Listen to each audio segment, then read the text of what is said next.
তোমাদের ছানারাও কি এই সমস্ত কাজ করে? হ্যালো এভরিওয়ান, তোমরা সবাই কেমন আছো? চলে আসলাম তোমাদের সাথে একটা ছোট্ট মিনি ব্লগ নিয়ে। এর আগের ভিডিওটাতে তোমরা আমাকে অনেক ভালোবাসা দিয়েছো, সেই জন্য তোমাদের অসংখ্য ধন্যবাদ। এভাবেই আমার পাশে থেকো। लेकिन एक सेकंड দৌড়াবি না।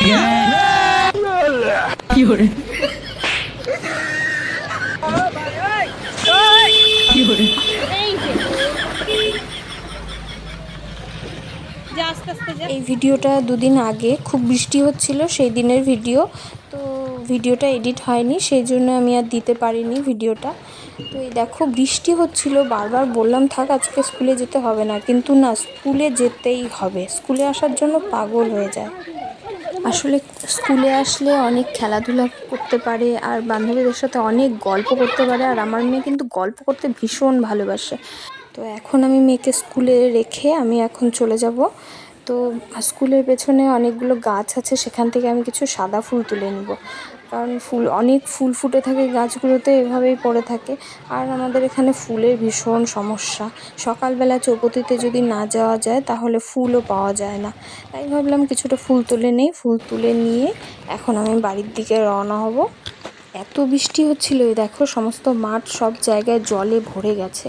তবুও ওর স্কুলে আসতেই হবে, স্কুলে আসতেও ভীষণ ভালোবাসে, বললামই তো।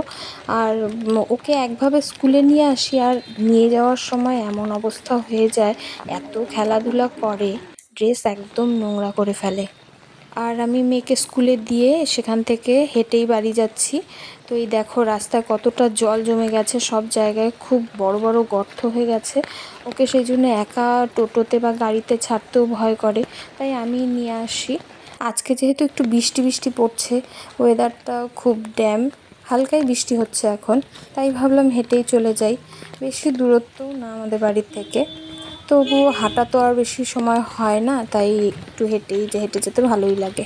আর এখানে যে এই গাছটা দেখতে পাচ্ছ, কিছুদিন আগে এখানে সাবিত্রী ব্রত করেছিল অনেকেই।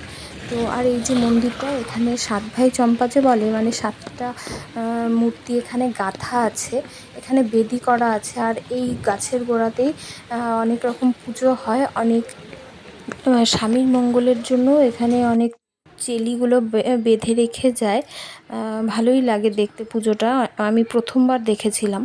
আর এই দেখো তোমাদের সাথে গল্প করতে করতে আমি বাড়িতেও চলে এসেছি। বাড়িতে এসে এখন আমি পুজো দিয়ে দিব আমার গোপালকে।